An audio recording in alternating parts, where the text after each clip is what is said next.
मिनल संध्याकाळी क्लासवरून परत येत होती. तिच्या घरापर्यंत सहसा बसेस किंवा शेअर रिक्षा मिळत नसे. त्यामुळे अर्धा पाऊण किलोमीटर रोज चालणं व्हायचं. मोठ्या बस स्टॉपची वर्दळ संपली की थोडासा भाग असा निर्जन असायचा. मग एक मंदिर होतं. तिथे मिनल वळायची आणि कॉलनीचे मोठे गेट यायचे. तिथून अगदी रम्य वाटायचे. घरी जाईपर्यंत ओळखीचे 2 ते 4 जण भेटायचे. कुणीतरी बोलायचे. मोठ्या बस स्टॉप ते मंदिर या दरम्यान एक छोटीशी दर्गा होती. तिच्याजवळ 2-3 मक्युरी लाईट होते, पण ते किंचितच चालू असायचे. त्याच्यामुळेच या अर्ध्या किलोमीटरच्या अंतरात बऱ्याचदा दिवे नसायचे आणि नेमके तिथंच मिनलला चालताना भीती वाटायची. कधी कधी रोहन, तिचा मामेभाऊ, गाडीवर घ्यायला यायचा. कधी त्याला जमायचं नाही. आज मिनल आपल्याच धुंदीत चालली होती. दर्ग्याजवळ आली असावी. अचानक सायकलची घंटी वाजली. ती बाजूला सरकली. तरीही पुन्हा घंटी वाजली. असे 3 ते 4 वेळा झालं. ती थपकली. पाहिले तर एक कोणी माणूस सायकल हातामध्ये घेऊन बाजूने चालत होता. अतिशय किळसवाण्या नजरेने तिच्याकडे पाहत बोलला, "यायचं का डबल सीट?" मिनल खूप भेदरली. "नाही काका, नाही. तुम्ही जा ना." आणि झपाझप चालायला लागली. तो माणूस भीषण हसला. "तुमची मर्जी." आणि सायकलवर बसून घंटी वाजवत निघून गेला. जाताना मिनलला नखशिखांत पाहत पाहत गेला. मिनलची धडधड वाढली. किती काळाकुट्ट माणूस, डोळे बाहेर आलेले घुबडासारखे आणि चेहऱ्यावर फक्त दात दिसले होते. हसल्यावर पण खूप विचित्र आणि भयानक चेहरा होता त्याचा. भेदरलेली मिनल त्यांच्या कॉलनीचं गेट पाहून सहज झाली. ती वरून सहज धापत असली तरी त्या घाणेरड्या डोळ्यांची आठवण तिला किळस आणत होती. त्याचा चेहरा, आवाज आणि ती घंटी तिच्या डोळ्यासमोरून जाईच ना. मामा किंवा मामीला सांगाव का असा विचार आला, पण त्याने काय होईल, त्यांना टेन्शन कशाला, म्हणून ती गप्प बसली.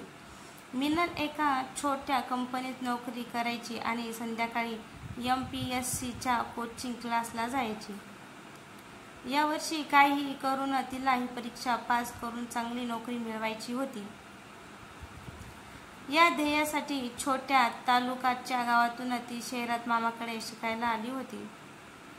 आई-बाबांनी नोकरी करण्याची परवानगी पण दिली होती, कारण क्लास संध्याकाळी असायचा आणि या कंपनीत तिला संध्याकाळी लवकर जाण्याची संधी मिळाली होती. तिचा भार ती कुणावर पडू देत नव्हती आणि क्लासही होत होता. या रुटीनमध्ये काल झालेली घटना तिला डिस्टर्ब करून गेली. तिने कालची घटना विसरण्याचा खूप प्रयत्न केला. रात्रीपर्यंत ती थोडीशी नॉर्मल झाली. झोपताना प्रयत्नपूर्वक तिने आपले मन गाण्याकडे वळवले. सकाळी तिला या गोष्टीचा विसर पडला. ऑफिसमध्येही तिला या सगळ्यांचा विसर पडला. संध्याकाळी ऑफिसमधून क्लासला गेली. तिथून बस स्टॉपवर आली. तिथून पायी घरी निघाली तेव्हा तिला कालची घटना आठवली. दर्ग्यापर्यंत आली आणि तो मक्युरी लाईट फ्लक्च्युएट व्हायला लागला. नेहमीप्रमाणेच कधी प्रकाश, कधी अंधार, निर्जन रस्ता. इतक्या सायकलची घंटी वाजली आणि ती दचकली. पुन्हा तोच घंटीचा क्रम. ती अंग वाचून रस्त्याच्या कडेने चालू लागली. अतिशय लगटपणे आणि किसळवाण्या आवाजात तो बोलला, "काय ठरलं मॅडम, यायचं का डबल सीट?" आणि सायकलच्या दांडीवर हात मारला. मिनलला शिसारी आली त्याचा अवतार बघून, कारण चमकणाऱ्या लाईटच्या उजेडात क्षणार्धात तिला त्याचा चेहरा एखाद्या प्रेतात्म्यासारखा वाटला. पांढरे कुरळे केस, चेहऱ्यावर कसलसा व्रण, सुरकुतलेला काळा चेहरा, लाल गडूळ बाहेर आलेले डोळे आणि तुटलेले दात. ती खूप घाबरली. "नाही हो काका, तुम्ही जा प्लीज." तिच्या आवाजात कापर भरलं. "तुमची मर्जी, उद्या तर येसालच ना." तो बोलला आणि सायकलवर टांग मारत, घंटी वाजवत मिनलला नखशिखांत निहाळत निघून गेला. आता मात्र मिनल पळ्यागत चालायला लागली. आता मात्र मिनल पळाल्यागत चालायला लागली.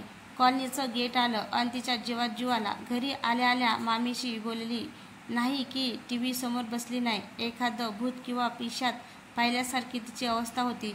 असं माझ्या बाबतीत का होतंय हा प्रश्न मनात. आता काय करावं हा प्रश्न. मी काय बिघडवलंय कुणाचं. ती रूममध्ये पडून राहिली. मामा आले, वाकून पाहिले. त्यांना वाटलं थकली असेल. पडून राहिल्यावरही तिची बेचैनी थांबेना. तिने ड्रेस बदलला, घरातले कपडे घातले आणि फ्रेश झाली. देवासमोर येऊन बसली. मामीने दिवा लावला होता. अगरबत्ती आणि धूपचा सुगंध दरवळत होता. तिला हलकं वाटलं. डोळे मिटले आणि आपोआप तोंडातून रामरक्षा बाहेर पडली. अत ध्यानम ध्यायेदाजनुबाहुवम धृत शरद नुशम बद्धपत्यसनस्त पित्तवासो वसानम. देवासमोर दिव्याकडे पाहत हे म्हणताना तिला खूप शांत वाटत होतं. मामीही तिला देवघरात पाहून खूप खुश झाल्या. मिनू, तेवढं झालं की ताट आणि पाणी घे बेटा, स्वयंपाक झालाय, मामी म्हणाल्या. जेवतानाही ती शांतच होती. जुजबी बोलत होती. जेवण झाल्यावर रोहन आणि ती ओट्यावर बाहेर बसले. रोहन, उद्यापासून मला घ्यायला येत जा ना रे गाडीवर. अंधार पडतोय हल्ली. मला भीती वाटते रे चालत यायला, ती काकुतीने म्हणाली. हो अगं बघतो उद्यापासून. का बरं पण ताई, त्या बस स्टॉप जवळ नको ताई, ऑकवर्ड वाटतं. तू दर्गाजवळ ये, मी तिथून पिकअप करेन. तू थांब मी येईपर्यंत, ठीक आहे ना. Okay thank you Rohan. ती हसली. तिला खूप रिलॅक्स वाटलं. तर मित्रांनो, तुम्हाला हा भाग कसा वाटला. भाग आवडल्यास लाईक कमेंट शेअर करायला विसरू नका. तसंच आपल्या चॅनलवर कोणी नवीन असेल तर चॅनलला नक्की सबस्क्राईब करा. धन्यवाद.